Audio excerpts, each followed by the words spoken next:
Good morning. Today is clean out day. So I will be cleaning all of my pots and seed starter stuff. It's time to get all the fungus off of them. Anything that's been living on them for the last couple months. I know I should have done this earlier, but anyway, because we're about a month away from seed starting here in my zone. My silly dog. I will be, once everything dries today, I will be starting a few separate plants.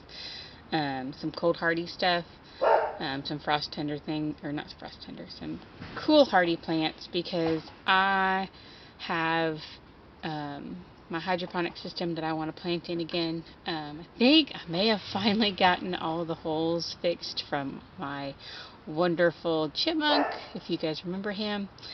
I've not seen him in here in a while, so I think I've gotten him out, and I think I've gotten all of his holes where he's coming in, I hope.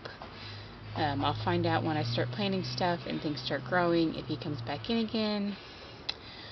But here is how I clean my seed starting containers. I know some people clean them differently, but here's how I do them. Alright, so I take a tub of water. It doesn't matter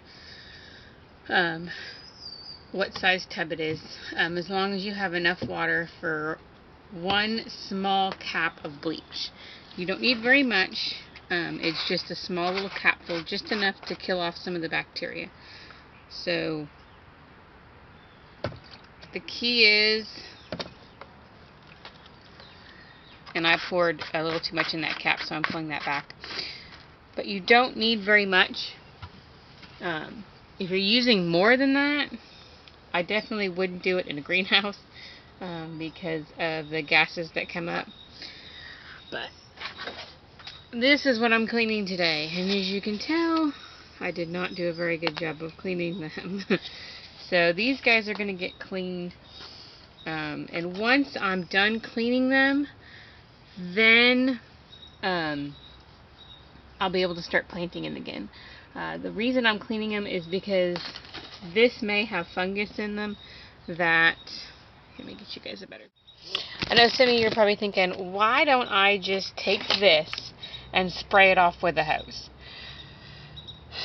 The main reason that I'm not just spraying it off with a hose, I may go do that, I may just spray the hose, but after I do the initial hose spray, it will still need to be rinsed off in a bath solution of either bleach or vinegar or something. We want to kill a lot of that fungus that's growing. There could be pathogens in here from last year's plants that maybe didn't make it, because I know some of these trays, some of them just didn't germinate, and I don't know if it was from poor seeds or maybe the soil just wasn't mixed correctly. So we want to make sure that we're giving all the plants the best chance they have, and so I'm going to do that by cleaning all of these off. I've got several sets to do, but I'm probably only going to clean 2 or 3 of them today, because that's all I need at the moment. But I will spend an entire day out here cleaning all the rest of my containers, because I want to have them ready for the month, within the month, because it'll be seed starting time soon. And I want to make sure that when it is seed starting time, I'm not trying to clean a tray and then let it dry and then start seeds, because you don't want to immediately start seeds in that tray after you've done it, because there still could be residue of the bleach on there. So you want to let it dry, evaporate, give it a day or two to kind of dry out and be ready. Sometimes I can do it within a day if the sun is shining, because the sun then beats down on it, and I've had success with doing that. I know it's not for everybody, but that's just how I do it. But let's get started.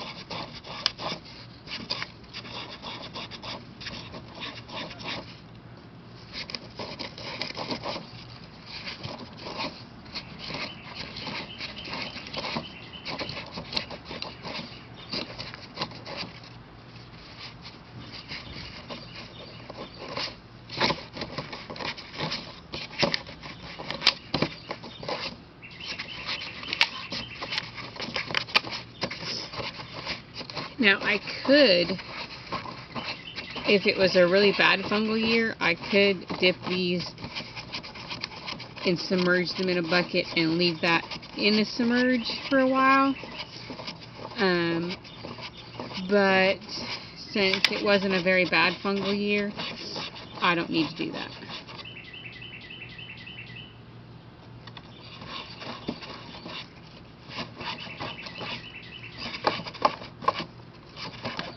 It really just depends on how much fungus you had,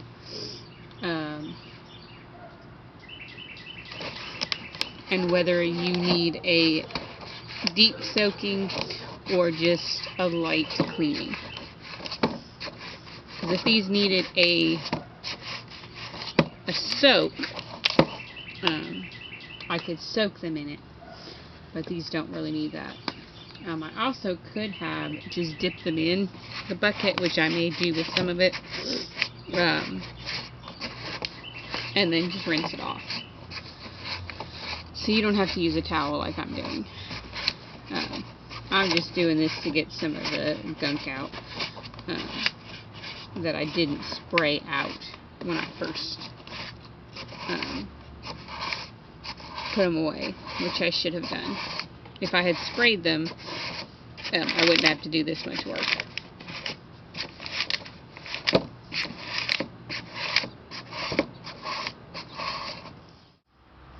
Alright, now that I'm done cleaning the 3 off that I want to clean off for this present time, I'm letting them dry. So I've got a spot in my greenhouse that they're going to be able to dry for the next couple hours. I'll come back out, I'll flip them over and see how much they've dried out and if they need a few more hours of drying. I may get lucky and be able to do everything tonight. It may take another day to dry everything out. It'll just depend on how much heat and sunlight is generated in here to dry them out. But this is what it looks like. Alright, so we've got all 3 of them here on this rack, and they're all drying out. So once they're nice and clean, they're going to dry on this rack here. So hopefully soon I'll be able to start growing in them. Now, while the plants grow, I'm going to clean out the hydroponics. We had a nice little algae bloom in there because I didn't have a darker netting over it to keep the sunlight from coming in and beating down on the water. So I've got to clean that out, and then I'll be able to start planting, hopefully, all the new starts in there. I don't know if you can see it over my shoulder, but right down here. It's got a nice little algae bloom. But hopefully I'll be able to start doing that soon. And then it's time for planting. So let's get going. Oh, and for when I'm not planting in those cubes or plugs, I use this thing. This thing is so much fun. This guy, I definitely recommend if you can get it. It's on Amazon. They have this kind, and then they have one that's a smaller block variety, which I have not tried that one. I might get that one and do a test run on it for this coming spring, so be on the lookout for that. Because I love these big blocks, and I've heard and I've seen some other videos where they've taken the smaller blocks, and once their plants come up, they just transfer them into the bigger blocks. So I might see how that goes and see if it works for me. I know it doesn't work for everybody, but I'm going to try it and test it out and see how it works.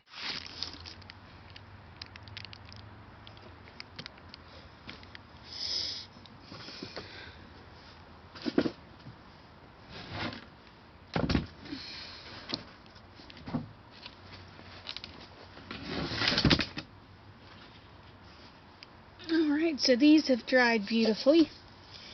And so now I'm going to fill them with dirt.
Alright, now that I've got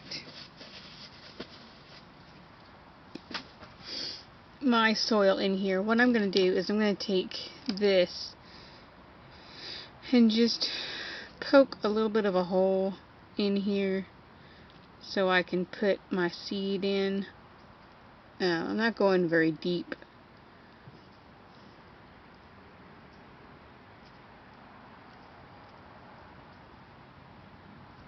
And then what I'm going to do is I'll plant my plants in here, or my seeds I should say. It's just sometimes easier to have a little bit of a hole for the plant to go, or the seed to go in, because if not, sometimes you end up with your seed getting washed down because the minute you water it. That's one reason why I like to moisten my soil before I put my seeds in, because if you don't, sometimes when you put your water on here, your seeds flood down or go all over because you've got your seeds are at the top, and if this soil is dry when you try to water it, it doesn't soak in right away. It kind of floods down, and so I just like to put moist soil in here. It helps alleviate the need for watering overhead that first few times, and it keeps your seed in one spot. But that's kind of it for today on how I do that, and I'll see you guys next time when I go to actually plant in here, and hopefully by then this, my wonderful hydroponic system will be cleaned out so you guys can see that, and I can hopefully have some plants to put in there for you guys. So thanks for hanging out with me, and I'll see you guys next time.